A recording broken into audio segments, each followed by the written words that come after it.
बिस्मिल्लाहिर्रहमानिर्रहीम अस्सलाम वालेकुम वरहमतुल्लाहि वबरकातुहू। इसे स्टडी कर रहे हैं फिजिक्स क्लास फर्स्ट ईयर है हमारे पास। और इसका जो चैप्टर है हमारे पास चैप्टर 4 चल रहा था, सर्कुलर मोशन वाला। सर्कुलर मोशन में जो आज का हमारा टॉपिक है वो है ऑर्बिटल वेलोसिटी। तो इसका सवाल बना रखा है हमने कि what is the orbital velocity, orbital velocity क्या है और derivation of the orbital velocity. जो ऑर्बिटल वेलोसिटी है उसको ड्राइव करके किस तरीके से आप उसकी स्पीड को वेलोसिटी को निकालते हैं। ठीक है, तो अब पहले हम चलेंगे टॉपिक के ऊपर जो ऑर्बिटल वेलोसिटी है। तो लफ्ज आ रहा है ऑर्बिट, यानी कि ऑर्बिटल में ऑर्बिट से आ रहा है। बस ऑर्बिट का मतलब होता है कोई भी चीज़ किसी भी ऑब्जेक्ट के गिर्द गोल गोल चक्कर लगाना शुरू कर दे हमारे पास, तो उसे हम कहते हैं ऑर्बिट। या ऑर्बिट का मतलब ये होता है कोई ऐसा रास्ता जिसके अंदर कोई ऑब्जेक्ट रिवॉल्विंग कर रहा हो, घूम रहा हो।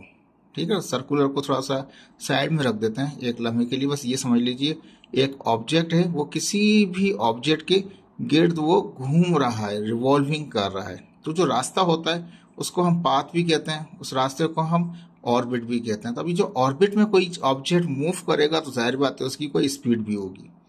ठीक है, हम जानते हैं उसकी स्पीड अमूमन क्या होती है, वो हमारे पास कांस्टेंट होती है सर्कुलर मोशन की। अब हम जो टॉपिक चल रहा है वो ऑर्बिट के अंदर कोई चीज रिवॉल्व कर रही, घूम रही है, उसका सेंटर भी है, सेंटर में कोई ऑब्जेक्ट है हमारे पास। अब ये ऑर्बिट के अंदर अगर अपने आप को कायम रखे तो जो वेलोसिटी, जो ऐसी वेलोसिटी जिसके ऊपर वो ऑर्बिट में कायम रहे, यानी कि ऑर्बिट बना रहे, उस वेलोसिटी को कहेंगे हम ऑर्बिटल वेलोसिटी। ठीक है, यानी कि अब जैसे कि यहाँ पे एक ग्लोब दुनिया दिखा रखा है और यहाँ से हमने एक गोले को फायर किया, स्पीड स्लो थी तो कहीं दूर जाके गिर गया।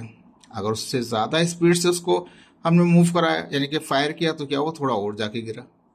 और अगर उसकी स्पीड हमने और बढ़ा दी तो उसने क्या किया, चक्कर पूरा घूम के वापस पहुंच गया वहां तक, रिवॉल्व कर लिया, एक चक्कर लगा लिया उसने। ठीक है, तो इस तरह से अब अगर उससे भी ज्यादा वेलोसिटी लगा देंगे तो क्या हो जाएगा, वो उस ऑर्बिट को भी छोड़ के बाहर निकल जाएगा। तो यानी कि इसका मतलब ये हुआ कि कोई भी सर्कुलर मोशन जो हो रहा है वो किसी स्पीड के ऊपर हो रहा है, किसी वेलोसिटी के ऊपर हो रहा है।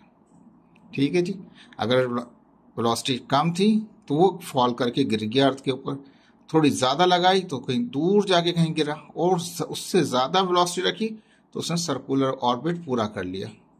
तो ऐसी वेलोसिटी जिसके ऊपर कोई ऑब्जेक्ट ऑर्बिट में रिवॉल्विंग करना शुरू कर दे, ऐसी वेलोसिटी को कहते हैं ऑर्बिटल वेलोसिटी।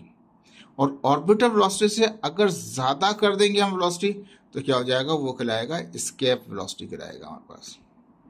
ठीक है, एस्केप वेलोसिटी जो होती है वो ऑर्बिटल वेलोसिटी से ज्यादा होती है। और ऑर्बिटल वेलोसिटी एक ऐसी वेलोसिटी होती है जिसके ऊपर वो रिवॉल्विंग करना शुरू कर देता है किसी ऑब्जेक्ट के। ठीक है जी, कहता था मिनिमम स्पीड, वो कम से कम स्पीड किसकी, ऑब्जेक्ट की। जैसे कि सैटेलाइट घूम रहा है, वो जो गोला घूम रहा था उसकी कम से कम स्पीड टू कीप, जो रखे उसको या मेंटेन करके रखे ऑब्जेक्ट को, किसके अंदर, ऑब्जेक्ट को रखे किसमें, इन ऑर्बिट। ऑब्जेक्ट किसमें रहे, ऑर्बिट में रहे। ऐसी कम से कम स्पीड जिसके ऊपर वो अपने आप को ऑर्बिट में कीप करके रखे, वो मेंटेन करके रखे अपने आप को ऑर्बिट के अंदर, ऐसी वेलोसिटी को कहते हैं ऑर्बिटल वेलोसिटी। ठीक है जी, प्लैनेट्स हैं, इसकी एग्जांपल क्या है, प्लैनेट्स रिवॉल्विंग कर रहे हैं, स्टार्स रिवॉल्विंग कर रहे हैं, सैटेलाइट्स मूव कर रहे हैं, एग्जांपल्स हैं किसकी, ऑर्बिटल वेलोसिटी की एग्जांपल्स हैं।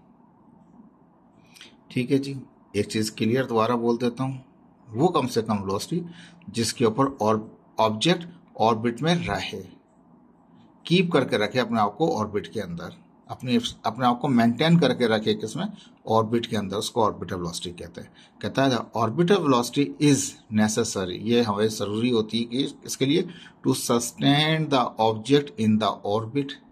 ऑर्बिटल वेलोसिटी एक ऐसी वेलोसिटी होती है जिसकी वजह से ऑब्जेक्ट जो होते हैं वो रहते हैं, सस्टेन का मतलब है अपने आप को कायम रखते हैं, किसमें, वो ऑर्बिट के अंदर। If the launch speed is lower than the orbital velocity, अगर ऑर्बिटल वेलोसिटी से कम है, अगर जैसे लॉन्च किया था ना इसने, जैसे यहाँ पे गोला मार रहा था यहाँ पास, ठीक है, कैनन फायर किया था वहां से, ठीक है, तो कैनन गन वो हमारे पास था ये। तो अब यहाँ पे कहता है कि if the launch speed is lower than the orbital speed, अगर स्पीड कम हो, स्लो हो, किसके मुकाबले में, ऑर्बिटल वेलोसिटी के मुकाबले में, तो क्या होगा, then object will fall down the earth, object गिर जाएगा जमीन के गिर्द नजर आ रहा है फिगर में। इन द सिमिलर मैनर, इसी तरीके से if the launch speed is higher than the orbital velocity, अगर ऑर्बिटल वेलोसिटी से भी ज्यादा वेलोसिटी से लॉन्च करें आप तो क्या होगा, the object will be escape from the orbit, orbit से बाहर निकल जाएगा वो off the earth in the parabolic path, और जो रास्ता इख्तियार करेगा वो पैराबोलिक करेगा, as shown in the figure, figure में नजर आ रहा है आपको। देखिए आसान था, ये मुश्किल नहीं था, लेकिन याद रखिएगा ऐसी वेलोसिटी जिसके ऊपर वो अपने आप को ऑर्बिट में रखे उसे ऑर्बिटल कहते हैं। अगर उससे कम वेलोसिटी होगी तो वो अर्थ पे गिर जाएगा, अगर ऑर्बिटल वेलोसिटी से ज़्यादा वेलोसिटी होगी तो क्या होगा, वो स्केप कर जाएगा। ये सिंपल तरीके से मैंने आपको डिफाइन कर दिया। कहता है an aeroplane is not the example of the orbital velocity, हवाई जहाज जो मूव कर रहा होता है स्पीड के साथ वो एग्जाम्पल नहीं होता, किसकी, ऑर्बिटल वेलोसिटी की एग्जाम्पल में नहीं आएगा वो। क्यों, because it can travel in the sky, वो सफर तो कर सकता है स्काई के अंदर, एयर के अंदर सफर तो कर सकता है, ट्रेवल कर सकता है, but it does not travel at the velocity fast enough to sustain orbit around the earth. उसकी स्पीड इतनी नहीं होती कि वो ऑर्बिट बना ले, उसकी स्पीड एरोप्लेन की इतनी नहीं होती कि वो ऑर्बिट वाली स्पीड को सस्टेन कर ले। ठीक है, this means that once the aeroplane engine are turned off, जैसी एरोप्लेन के इंजन अगर खुदा न खास्ता बंद हो जाए, then aeroplane will slow down the speed, अपनी स्पीड को कम करेगा, and finally fall down to the earth, जमीन पे गिर जाएगा, due to the force of the gravity, gravity की फोर्स की वजह से वो कहाँ आ जाएगा, वो जमीन पर आ जाएगा। कहने का मकसद ये है कि एरोप्लेन जो है वो एग्जाम्पल नहीं है ऑर्बिटल वेलोसिटी की, मूव कर सकता है, फ्लाई कर सकता है, ट्रेवल कर सकता है स्काई के अंदर, लेकिन इतनी स्पीड नहीं होती कि वो ऑर्बिट फॉर्म कर ले वो, या ऑर्बिटल वेलोसिटी को फॉर्म कर ले, इतनी स्पीड नहीं होती उसकी। इसका मतलब अगर इंजन फेल हो जाए तो गिर जाएगा ग्रेविटी की वजह से। सैटेलाइट इज द एग्जाम्पल, कहता है सैटेलाइट इसकी एग्जाम्पल, देखो नजर आ रहा है, वो एग्जाम्पल है ऑफ द ऑर्बिटल वेलोसिटी की, because it does not need fuel to sustain the orbit. उसको जब वो ऑर्बिट में पहुंच गया, यहां पे लिखा है it does not need fuel, कि उसको फ्यूल की जरूरत नहीं है, to sustain the orbital velocity, orbit में जब पहुंच गया ना, अब इसको फ्यूल की जरूरत नहीं है, यहां तक पहुंचाने में फ्यूल की जरूरत पड़ेगी, अर्थ से यहां तक पहुंचाने में फ्यूल की जरूरत पड़ेगी, लेकिन जब वो यहां इसको एक ऑर्बिटल फॉर्म कर लेगा उसके बाद उसको जरूरत नहीं पड़ेगी फ्यूल की। ये सैटेलाइट में लगे हुए हमारे पास प्लेट्स लगी हुई हैं, सोलर की लगी हुई हैं, बैटरीज हैं जिसको रन करेंगी, इसके अंदर के इलेक्ट्रॉनिक सिस्टम्स को रन करेंगी, और ये फ्लोट करता रहेगा, ये तैरता रहेगा ऑर्बिट के अंदर सैटेलाइट। लेकिन एक चीज याद रख लीजिएगा, ये सैटेलाइट जो है ये बाहर तो है, अर्थ से बाहर तो है, लेकिन अंडर ग्रेविटी है, ग्रेविटी के अंदर होता है, ये स्केप नहीं किया होता, ये उसके साथ फोर्स के जरिए कनेक्ट होता है सैटेलाइट। कहीं जहन में ये हो कि ये इतना दूर चला गया है कि इस पर कोई फोर्स नहीं लग रही, तो ऐसा नहीं है, लेकिन इसकी जो स्पीड है, ये जो ट्रेवल कर रहा है वो ज़्यादा है ग्रेविटेशनल फोर्स से, ग्रेविटेशनल फोर्स का इतना इफेक्ट नहीं पड़ता इसमें, लेकिन ये उसी के अंदर होता है, इसके एरिया में होता है, इसके रीजन में होता है, इसके फील्ड के। Satellite always travel over ride the force of the gravity, gravity की फोर्स के उसमें वो राइड कर रहा होता है। अब सैटेलाइट ज़ाहिर बात है ये एक थोड़ा लंबा टॉपिक है, लेकिन जिसमें जाहिर बात है जो स्टेशनरी सैटेलाइट भी होते हैं, मैट्रिक में पढ़े थे आपने, जो लगा दिए जाते हैं, लियो भी होते हैं, मियो भी होते हैं, और जियो भी होते हैं। लियो वाले लीस्ट पे होते हैं, लोअर ऑर्बिट पे होते हैं, मियो वाले मीडियम ऑर्बिट पे होते हैं, और जियो वाले जो स्टेशनरी उस पे होते हैं, वो सिंक्रोनाइज होकर अर्थ के साथ घूम रहे होते हैं, लेकिन वो अंडर द इन्फ्लुएंस होते हैं ग्रेविटी के। ऐसा नहीं कि under the influence of gravity नहीं होंगे, वो होंगे। ठीक है, ये सैटेलाइट का थोड़ा बहुत इंट्रोडक्शन था आपका, ऑर्बिटल वेलोसिटी का था। तो ये जब ये ऑर्बिटल वेलोसिटी अकर कर लेता सैटेलाइट तो क्या होता है, वो अपने ऑर्बिट में रिवॉल्विंग कर रहा होता है विदाउट एनी फ्यूल। ये तो हो गया ऑर्बिटल वेलोसिटी। ठीक है, अब हम चलेंगे डेरिवेशन के ऊपर। ठीक है जी, अब क्या था, derivation of the orbital velocity. आपने दिखाया एक जैसे अर्थ दिखा रखा है, या इसको ये समझ लीजिए, यहाँ पे जो बुक ने आपके दिखाया है, मैंने बुक को ही फॉलो किया, इसने कहा कि ये एक ऑब्जेक्ट, ये हमारे पास एक सेंट्रल ऑब्जेक्ट है, एक सेंट्रल ऑब्जेक्ट है और एक सैटेलाइट है। सेंट्रल ऑब्जेक्ट क्या कर रहा है, उसको अपनी तरफ ग्रेविटी फोर्स के जरिए खींच रहा है, अर्थ की ग्रेविटी होती है। ठीक है, तो अब यहाँ पे हम इस पे स्टडी करेंगे कि अगर कोई ऑब्जेक्ट जिसके ऑर्बिट में कोई और ऑब्जेक्ट रिवॉल्विंग कर, एक ऑब्जेक्ट जैसे कि सन है, सन के गिर्द पूरी दुनिया घूम रही है, सारे प्लैनेट्स घूम रहे हैं सन के गिर्द, ठीक है ना। अब इसी तरह से मून है, मून किसके गिर्द घूम रहा है, वो हमारे अर्थ के गिर्द रिवॉल्विंग कर रहा है। तो इस तरह से कोई भी ऑब्जेक्ट के ऑर्बिट में, किसी भी ऑब्जेक्ट के ऑर्बिट में कोई दूसरा ऑब्जेक्ट रिवॉल्विंग कर रहा है, तो उस पर क्या होगा, तो उस पर याद रख लीजिए वहां पे दो किस्म की फोर्स लग रही होंगी। एक ग्रेविटेशनल फोर्स लग रही होगी, ठीक है, और दूसरी उसके ऊपर सेंट्रीपिटल फोर्स लग रही होगी। दो फोर्स लग रही होंगी, ये याद रख लीजिएगा, ठीक है। अब यहाँ पे क्या क्या है, इसमें मैंने लिखा नहीं है, आप लिख लीजिएगा अपने जब सॉल्व करोगे। ये इसको लिख लीजिएगा एम सेंट्रल, यानी कि मास ऑफ द सेंट्रल। यहाँ लिख दीजिएगा M satellite, mass of the satellite, ठीक है। इसको वेलोसिटी चाहे तो वेलोसिटी वी दिखा दीजिएगा। यहाँ से यहाँ तक का थोड़ा इसको बड़ा करके यहाँ पे आर दिखा दीजिएगा कि ये इस ऑब्जेक्ट से वहां तक का फासला, इसके सेंटर से उसके वहां तक का फासला जो है हमारे पास वो आर है। कहता है सपोज कर लें सैटेलाइट है विथ मास एम सैटेलाइट है, एम सैटेलाइट इसका मास है, ठीक है। वर्ड बुक जो बुक ने दिया मैंने वो फॉलो किया। ऑर्बिटिंग, ऑर्बिट कर रहा है, किसका ऑर्बिट कर रहा है, सेंट्रल बॉडी, बीच में एक ऑब्जेक्ट है, एक बॉडी है, उसके गिर्द वो क्या कर रहा है, रिवॉल्विंग कर रहा है, ऑर्बिटिंग कर रहा है with the mass of M central. जो इस ऑब्जेक्ट जिसके गिर्द सैटेलाइट घूम रहा है वो एम सेंट्रल है, सैटेलाइट का मास एम सैटेलाइट है। द ऑर्बिट वेलोसिटी सैटेलाइट की क्या, वो वी है, और डिस्टेंस बिटवीन द, वो जो कितना यहाँ से यहाँ तक का जो फासला है उसको आर लिख लीजिएगा आप। ये एम सेंट्रल, ये एम हमारे पास सैटेलाइट, और इसको वी दिखा दीजिएगा, इसको यहाँ से यहाँ तक का फासला आर दिखा दीजिएगा।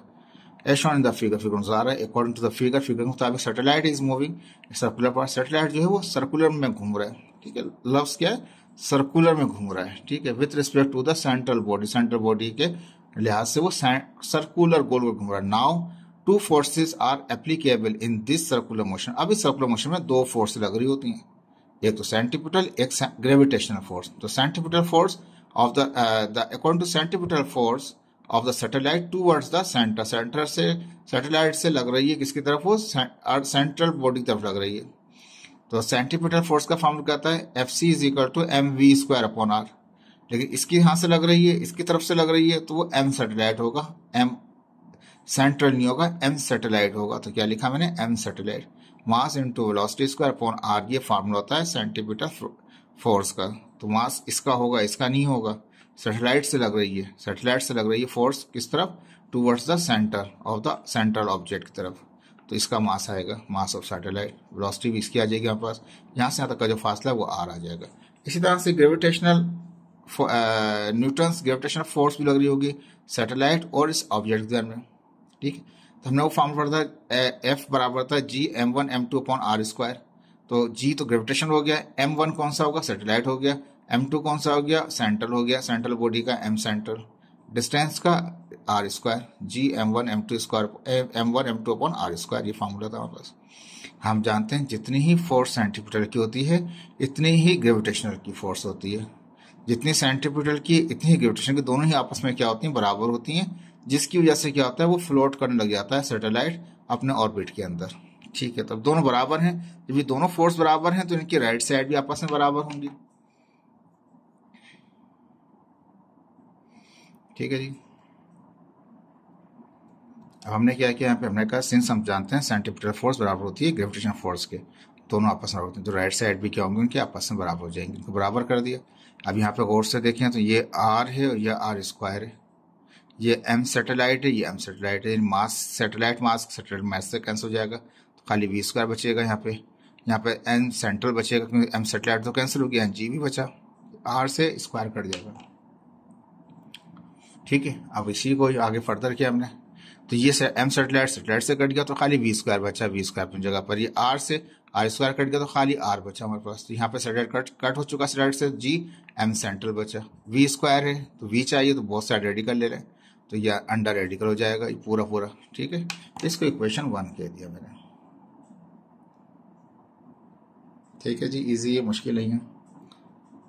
कहता है let central body is earth, let consider, फर्ज कर लें आप कि सेंट्रल बॉडी क्या है, वो अर्थ है, जो बीच में ऑब्जेक्ट था वो अर्थ था, तो अब क्या होगा, ये जी ग्रेविटेशन हो जाएगी कांस्टेंट, और 6.67 10⁻11 न्यूटन मीटर स्क्वायर पर केजी स्क्वायर जाएगा। एम जो है सेंट्रल वो तो मास ऑफ अर्थ हो जाएगा, 5.98 10⁻24 केजी हो जाएगा, ठीक है। डिस्टेंस वो तो इन बिटवीन देम है, तो आर क्या, वो डिस्टेंस है सेंटर ऑफ द सैटेलाइट का to the centre of the earth. Satellite से अर्थ के सेंटर तक का फासला वो आर है हमारे पास।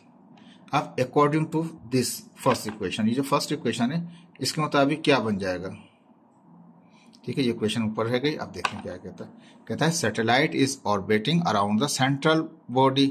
सैटेलाइट ऑर्बिट कर रहा है सेंट्रल बॉडी के गिर्द, ठीक है, with the same orbiter velocity. ये जो वेलोसिटी है किसकी, ये सेंट्रल बॉडी की नहीं है, ये सैटेलाइट की है। सैटेलाइट की ऑर्बिटर वेलोसिटी वी है।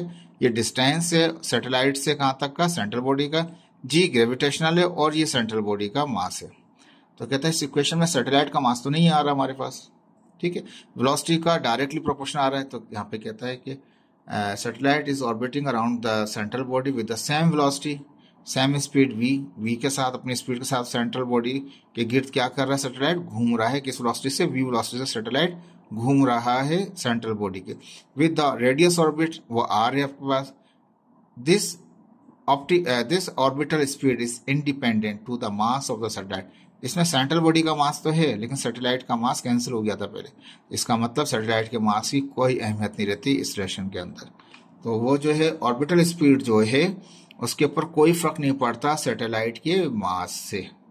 ये बहुत इंपॉर्टेंट पॉइंट है, इसको नोट कर लीजिएगा कि सैटेलाइट की जो ऑर्बिटल स्पीड है उसके ऊपर सैटेलाइट के मास का कोई इफेक्ट नहीं होता, कोई रिलेशन नहीं होता, ठीक है जी।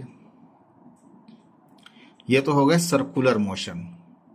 अब हम देखेंगे कि प्लैनेट के अंदर किस तरह से चीजें रिवॉल्व कर रही होती हैं। देखें ये बुक ने इसको बहुत थोड़ा सा इसका थर्ड लॉ दिया है, केपलर का जो दिया है वो थर्ड लॉ दिया है केपलर का। हम केपलर के तीनों लॉ को थोड़ा सा स्टडी करेंगे यहाँ पे, ठीक है।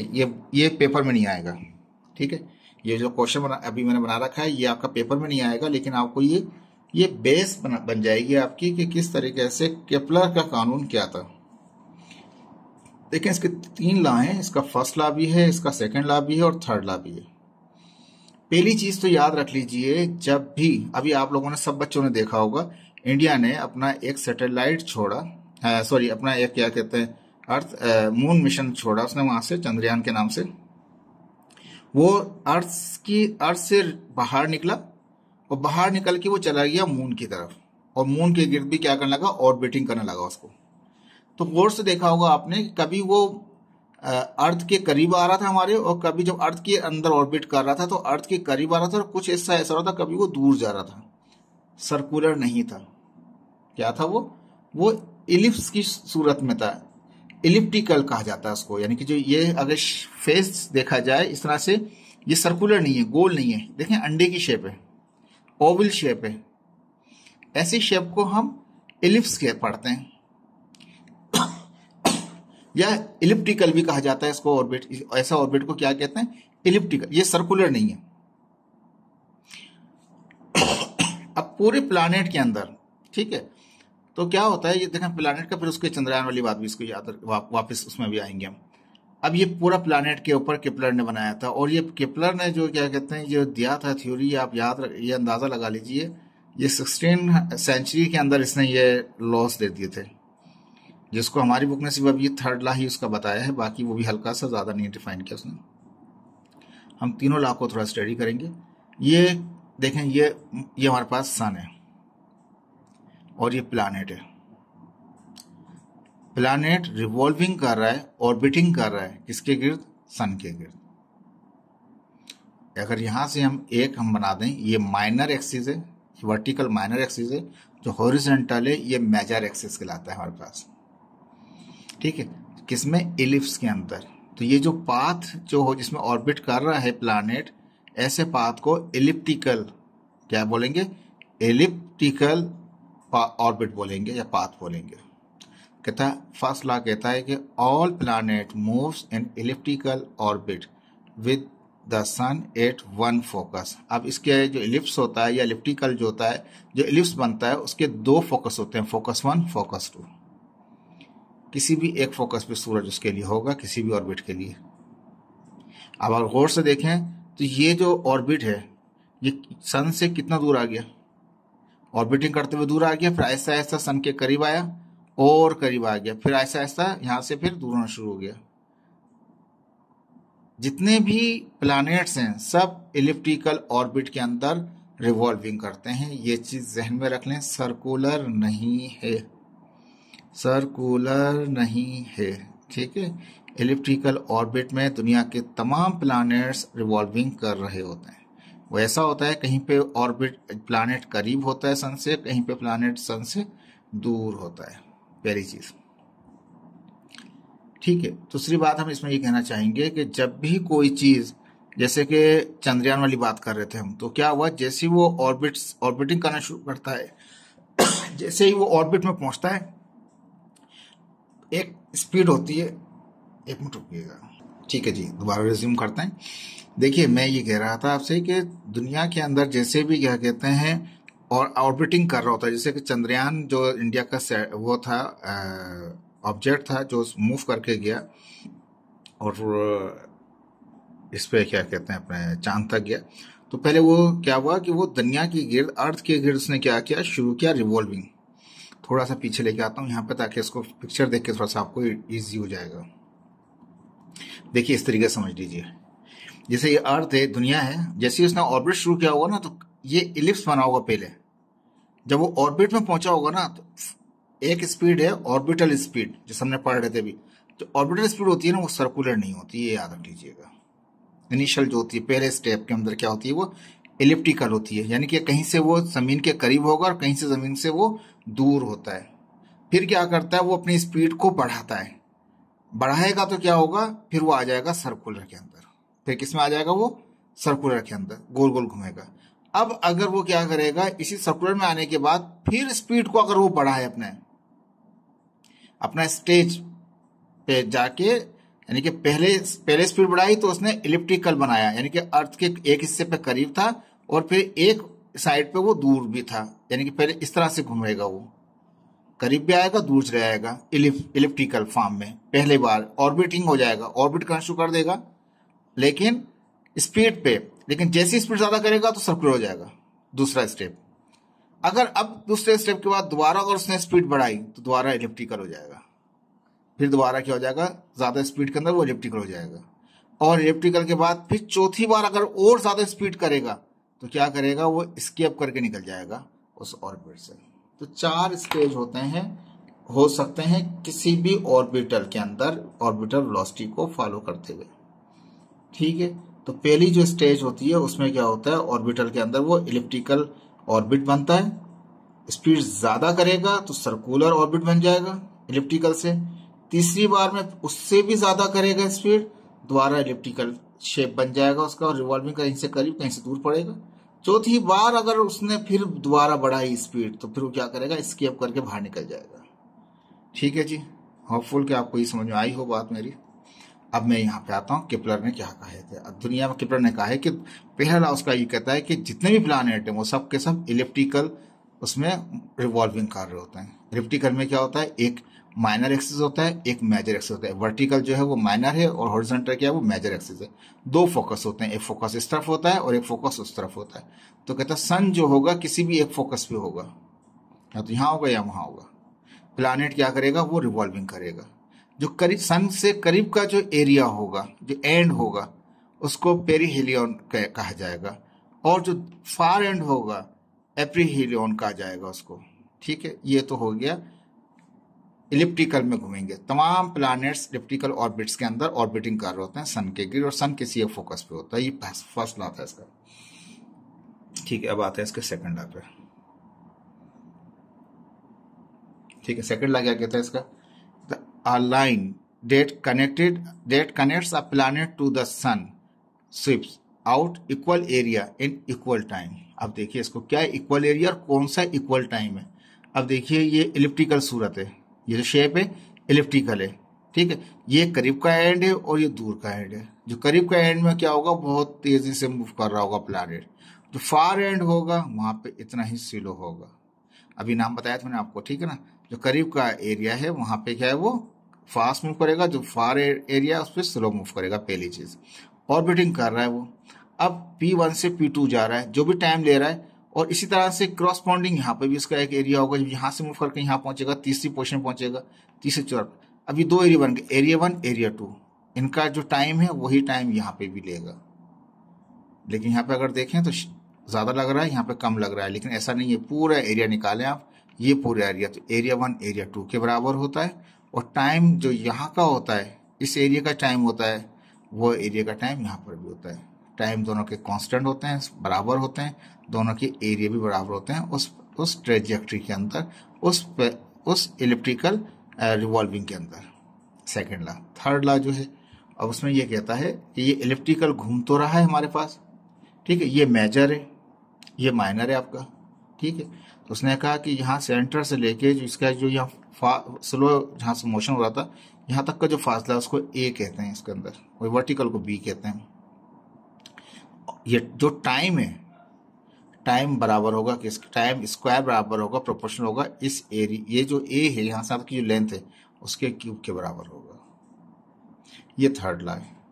द स्क्वायर है किसका, द पीरियड कौन सा, जो पूरा एक रिवॉल्व कर रहा है, time period, revolving time period. तो square of the period of the any planet is proportional. ये जो टाइम है ये प्रोपोर्शनल है इस लेंथ के साथ।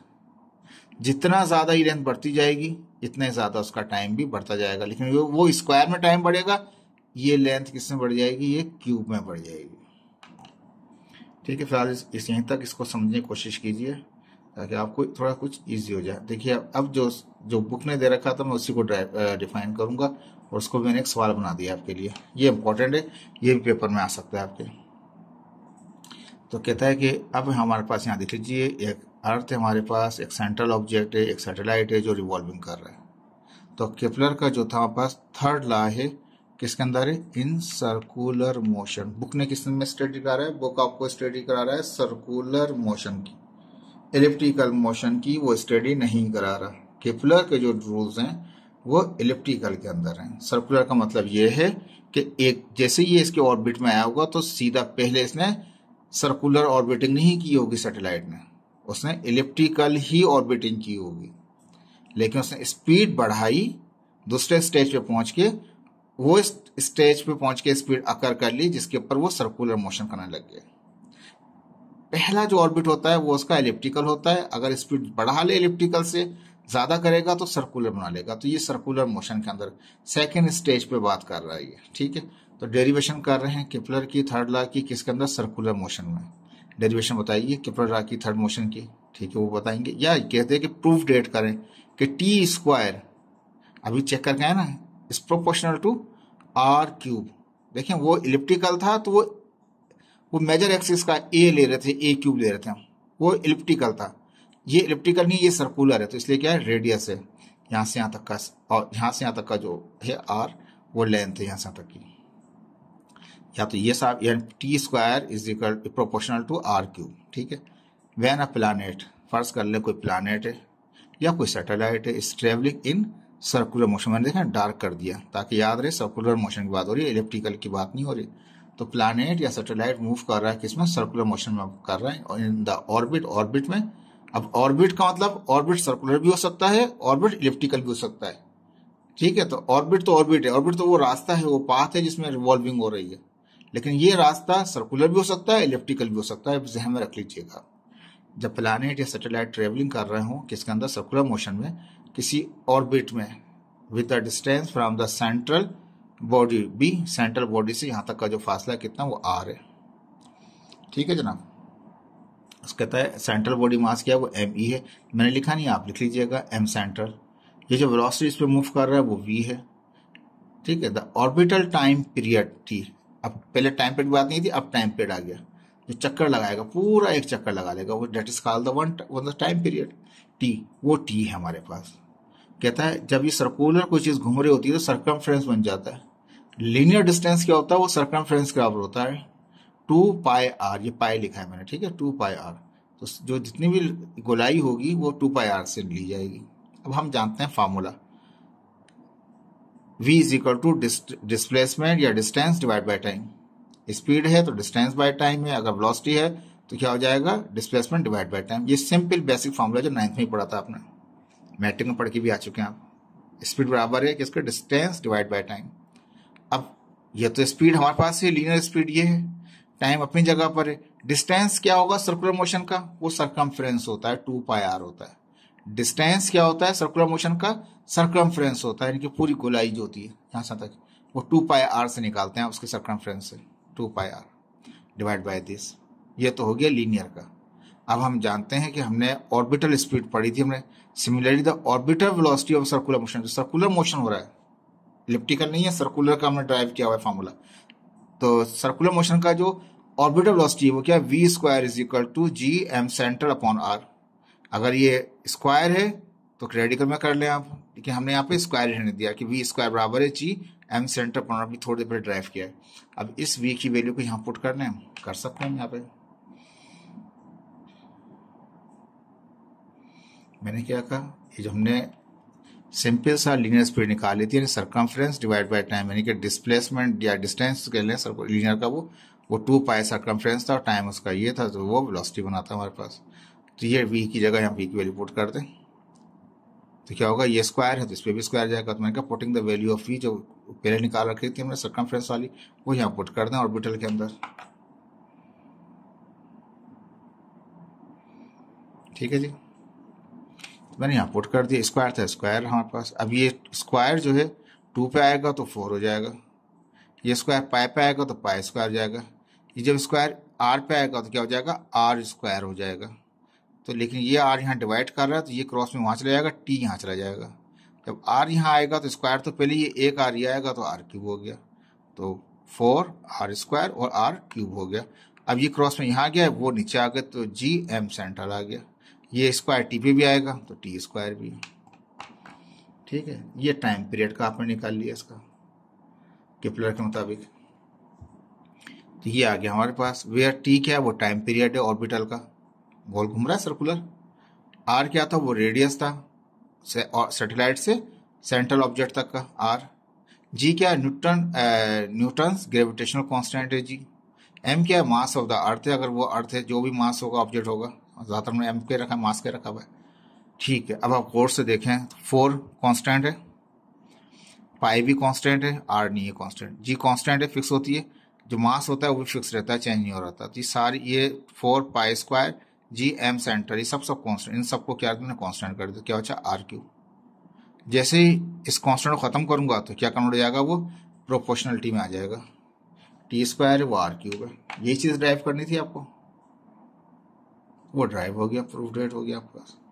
ठीक है, यहाँ बताया इक्वेशन, जो ये इक्वेशन आई है हमारे पास, शो करती है हमारे पास कि ऑर्बिटल टाइम पीरियड टी जो है इस रिलेट करता है रेडियस के साथ ऑफ द ऑर्बिट के। This is also known as Kepler third law.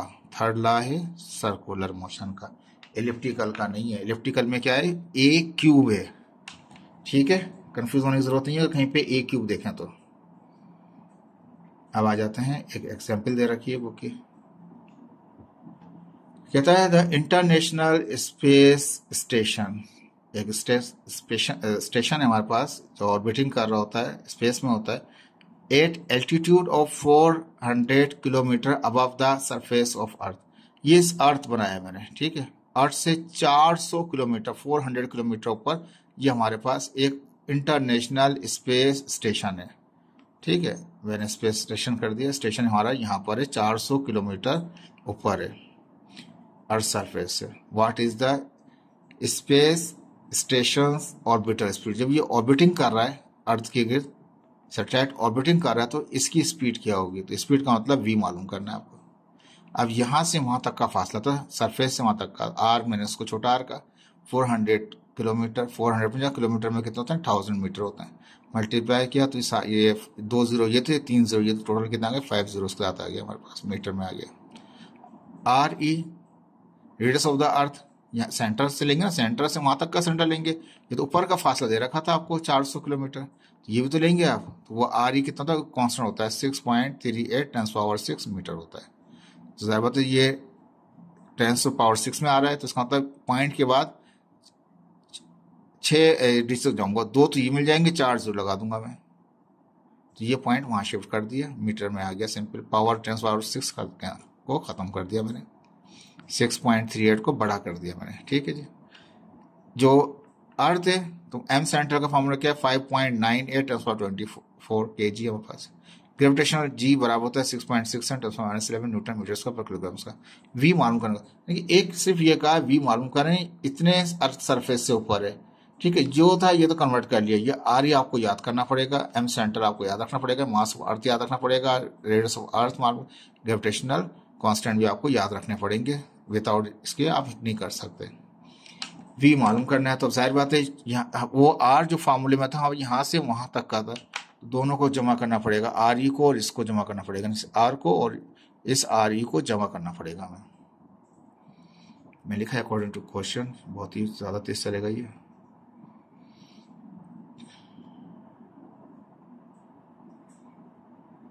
ठीक है जी, मैंने लिखा आर ई बराबर आर जो टोटल है हमारे पास, आर फार्मूला आर था ना, ये आर का मतलब क्या था फार्मूले में, वो सेंटर से सेंटर ऑब्जेक्ट के सेंटर से लेके सैटेलाइट के सेंटर तक का, तो उसमें दोनों जमा होंगे, अर्थ सरफेस से ऊपर का और इस सेंटर ऑफ अर्थ का भी, दोनों को जमा कर लिया मैंने, ये आ गया हमारे पास आर आ गया। फार्मूला लगा दिया, जी की वैल्यू फिक्स है 6.6 × 10⁻11 है, एम सेंटर 5.98 × 10⁻24 है, आर की वैल्यू हमने जमा कर ली क्योंकि ये ऊपर था, अर्थ से ऊपर वाला फासला, ये अर्थ का सेंटर का रेडियस ऑफ द अर्थ है हमारे पास, दोनों को प्लस किया था वो यहाँ लिख दिया, उत्पादक मल्टीप्लाई करें, डिवाइड करें, रेडिकल निकालें, ये आपका आंसर आ जाएगा। देखें होपफुल कि आपको ये समझ में आया होगा, ऑर्बिटल वेलोसिटी, एस्केप वेलोसिटी और सर्कुलर मोशन और इलिप्टिकल मोशन भी आपको समझ में आया होगा। कोशिश की आपको ताकि आपकी ये हेल्प करे। लास्ट में आप लोग समझ में आए तो शेयर भी करें और लाइक भी कीजिए। ओके जी, अल्लाह हाफिज़।